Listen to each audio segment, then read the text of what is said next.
कीर्तनाच्या गाठी न चुकती कुणासाठी.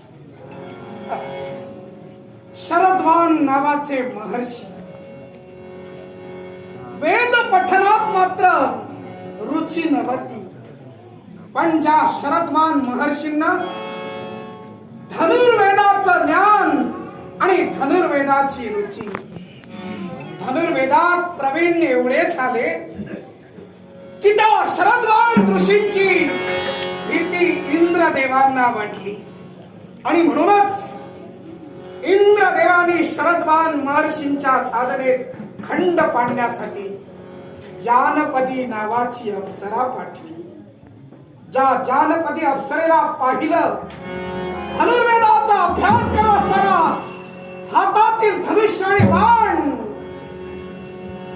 ज्यांच्या बाजूला राहिला आणि केवळ नजर त्या जानपदीकडे गेली, शरद्वान महर्षी काम विह्वल झाले आणि रेत स्खलन झालं, वीर्य स्खलन झालं.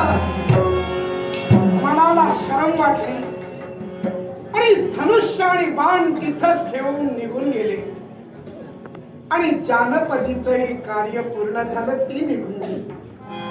पण त्यांच्या हातातील शरांचा जुडघा, त्या शरांच्या जुडघ्यावर त्यांचं रेत स्खलन झालं होतं, ते वीर्य त्या जुडघ्यावर पडलं. त्याचे 2 भाग झाले आणि त्या 2 भागातून 2 बालकांचा जन्म झाला. एक मुलगी, एक कन्या आणि एक मुलगा. आवळी जावळी, जुळी जुळी म्हटलं तरी चालेल, या दोघांचा जन्म झाला. ठाय मुकून रुदन करत असताना हस्तिनापूर नरेश राजा शंतनूंचं आगमन तिथं झालं आणि त्या शंतनूंचा लक्ष त्या मुलांकडे गेला. या मुलांचा जन्मदाता कोण असेल, यांना वाली कोण असणार, हा प्रश्न त्यांच्या सहजच मनात उद्भवला. पण त्यांना नंतर वार्ता कळली, ही दोन्ही मुलं शरद्वानांपासून जन्माला आलेली आहेत, म्हणूनच त्या बालकांना घेऊन त्या घरी आले. राजा शंतनूंची त्या बालकांवर कृपा झाली, म्हणून त्या बालिकेचं नाव त्यांनी ठेवलं कृपी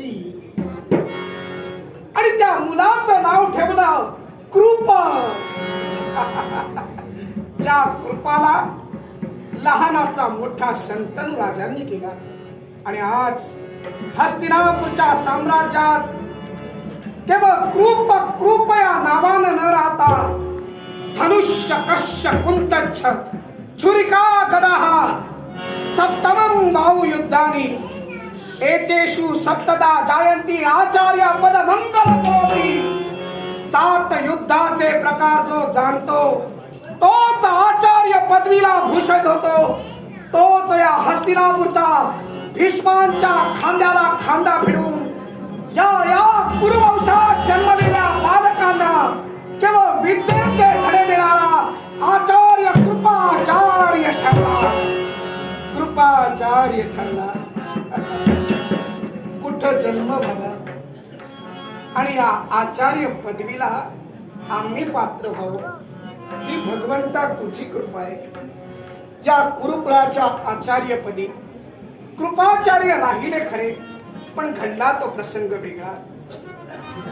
एके दिवशी द्रोण नामक एक विद्वान आम्हाला भेटले. ज्या विद्वानाच्या विद्वत्तेबाबत विचार केला असेल,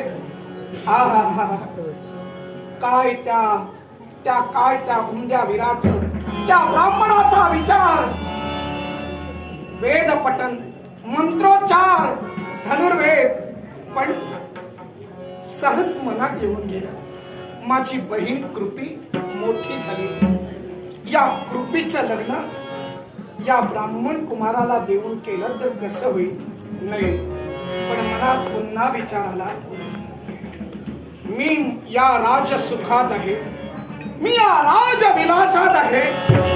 असं असताना एका दरिद्री अवस्थेत असणाऱ्या द्रोणांना मी माझी कृपी द्यावी का नाही.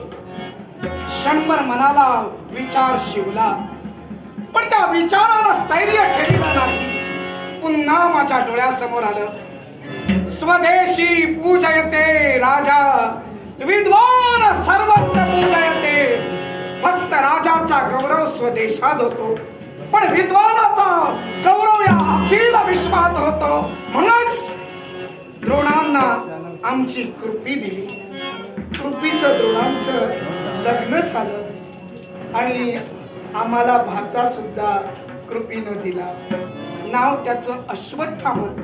जन्माला आला तेव्हा घोडे किंकाळले म्हणून अश्वत्थामन म्हणून म्हटलं गेलं. असू दे, पण या आठवणी एकांतात असताना मनात आल्या की विचारानं मनात दरवळत राहतात.